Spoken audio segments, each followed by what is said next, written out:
the end is near for Max Out season, and with it comes a really cool event, Max Out Finale event to be more precise, with new Pokemon, new shiny Pokemon, and so much more. So without any further ado, let's get into it. It's going to be taking place from November 27 at 10 a.m. all the way to December 1st at 8 p.m. local time, well, as per usual. And in what it takes to event bonuses, 5k additional XP for successful raids, half the hatch distance, and up to 10 remote raids per day. So meaning that since this event is going to be taking place for like 5 days, if my maths are correct, we're going to be able to do up to 50 remote raids during the event in total. So if you're a remote raider, it's not going to be unlimited still, but it's going to be pretty awesome. And plus, with new shiny Pokemons to raid for, oh boy, this is going to be amazing. You know what it takes to Pokemon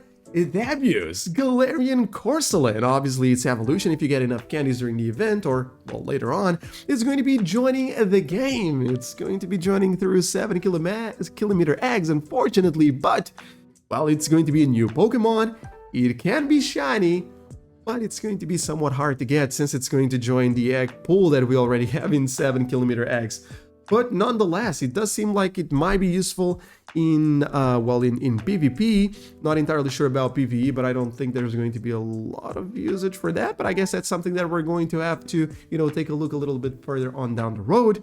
But yeah, new shiny Pokemon, well, as well as a new Pokemon in general is going to be joining during this event, and well, it's going to be quite something. And what it takes to wild encounters. Galarian starters are back, Grookey, Scorbunny, and Sobble. It doesn't really feel like they ever went away with the max battle and stuff like that, but still, they're going to be around more frequently in what it takes to wild encounters, as well as Squavat, Wooloo, and Fallings, which can all be shiny. So if you still haven't gotten your really cute shiny Wooloo, this is going to be another amazing opportunity of an event to do so. And in what it takes to rare encounters, Atena is going to be back yet again. So if you haven't gotten it the first time around, well, now it's going to be your second chance to do so. Moving on into raids, and I guess this is where it starts to get a little bit more spicy. Not with 1 stars though, because, well, those are going to just be filled with Galarian starters, yet again, Grookey, Scorbunny, and Sobble. But then again, we go into 3-star raids. And what do we get in these? Galarian Whizzing, which can be shiny. So if you missed evolving, or didn't have one, but if you missed evolving a shiny Coughing during the event in which, well, we were able to evolve it into Galarian Whizzing, and you still haven't gotten your shiny Galarian Whizzing, well, I mean, this is going to be your chance. I wouldn't really be spending my passes on a 3-star raid, but then again, well, if you feel like trying your luck at a Galarian Whizzing, which is going to be quite probably somewhat hard to get, this is going to be your chance at it. We're also going to get Fallings in 3-star raids, which we've already gotten a raid day for, so not as exciting, but it's still going to be there and can also be shiny. 5-star raids! Zacian and Zamazenta are going to yet again be back, but these aren't going to be the stars of this event. Oh, they're not! Still, they can be shiny, so if you haven't gotten them as shiny whenever they debut as, well, shiny, this is going to be your second chance to do so. But we are also going to get the comeback of Regieleki and Regidrago, and they are going to be debut as a shiny during this event, which, well, it's going to be great. It's going to be amazing for those of us that just, prefer to just focus on filling the gaps on our Pokédex, either the shiny one or just a regular one, because, well, what it takes to PvP and PvE usage, these doesn't really seem to have much, well, usage at all. So, yeah, there's that. In my opinion, they're somewhat like cool shinies. I prefer Regieleki to Regidrago. Then again, they do seem to be like really cool shinies, so if you're in for an adventure and you're already done with Zacian and Zamazenta, this is going to be your focus during this event. Then let's not forget about Mega Raids. We're going to get Mega Altaria there, which hasn't been around in a while either, but not as exciting as a 5-star raid, to be completely honest. Mega Altaria doesn't really have much usage in what it takes to PvE, unless you want to consider it to be like, a below average fairy type attacker. It, can Mega Evolve, and there's 2 types to it, Dragon and Fairy, which it can cover depending on which event we're going through. So if anything, it can be a really cool Pokemon for us to Mega Evolve and have that type coverage throughout some really nice events. Moving on into the 7km eggs. Well, I don't think, other than the Galarian Corsola, I don't think there's a whole lot to cover here. We're going to get all of these Pokemon hatching from, well, as per usual, from these 7km eggs.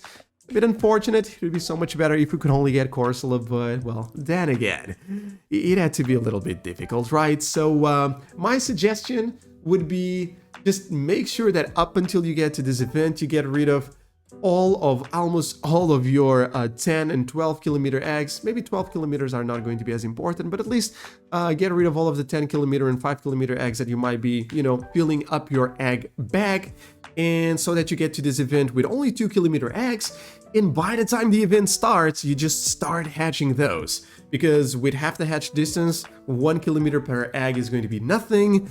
Just be sure that you don't have your Poké Plus or whichever, you know, Pokemon accessory you might use to spin Pokestops automatically working, because since these are 7km eggs, you need or you must collect them from friends, and if you have the, you know, the auto spin on, it's just going to mess up with your chance to do so. So yeah, that would be my suggestion in what it takes to eggs and, well, our best chance at Galarian Corsola. That is. Field research tasks are also going to be available. We're also going to be getting some featured ones, but it does seem that we're only going to get Stardust and event and encounters with event-themed Pokemon out of these.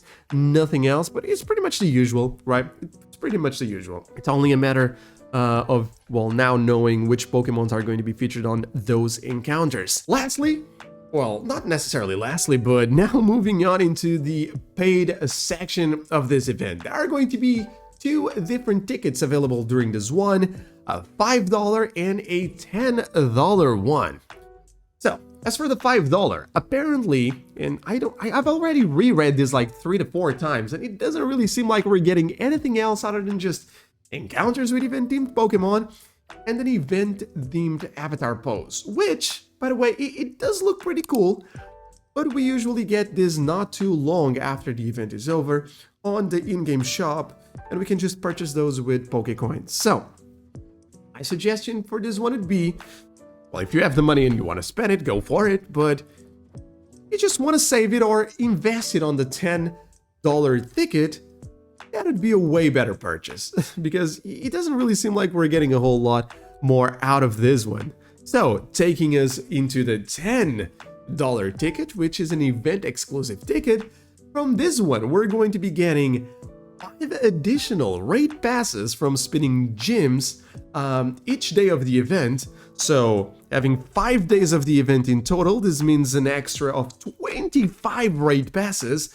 which just on its own, it's already worth the ticket. Okay, it pays for the ticket easily, but we're also getting another 5k additional XP, which can stack up with the already 5k that we're getting from bonuses from the event, basically, right? So up to 10k if you buy this ticket, 3 additional candy for catching Pokemon in 5-star raid battles, as well as 1 additional candy XL from 5-star raid battles as well. So, once again, my suggestion would be never mind the $5 ticket and just buy the $10 ticket, or just buy both and just, you know, spend all the money you have on your wallet. But yeah, definitely way more worth it than the $5 ticket one. So yeah, if you're down to spend some bucks in the game and you really want to get Regidrago or Regieleki as a shiny, or even, you know, Zacian and Zamazenta as well, this is going to be a crazy ticket to get, because you're getting, you know, 25 extra raids in total. So that's going to be really cool. Moving on. And lastly, this time is for real. Lastly, we're also going to be getting collection challenges. And from this one, these are apparently going to be focused on both catching and hatching some eggs in, well, not catching eggs, but like catching some Pokemon and hatching some eggs. And we're going to be receiving XP, Silver Pineapple Berries, and Rare Candies as rewards. Where are the event-themed Pokemon encounters? Where are those? And we're also going to get some Pokestop showcases, as well, per usual, featuring event-themed Pokemon. So, my take on this event is that it's going to be a great one for the new shinies that we're getting, for the new Pokemon that we're getting, as well as, well, you know, it's going to be half the hatch distance, so there's like a lot more to collect, not only from those 7-kilometer eggs, but as well as from the regular eggs if you're looking for something in there as well.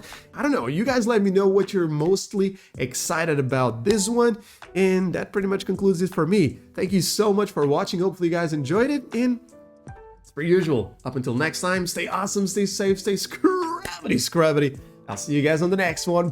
Peace!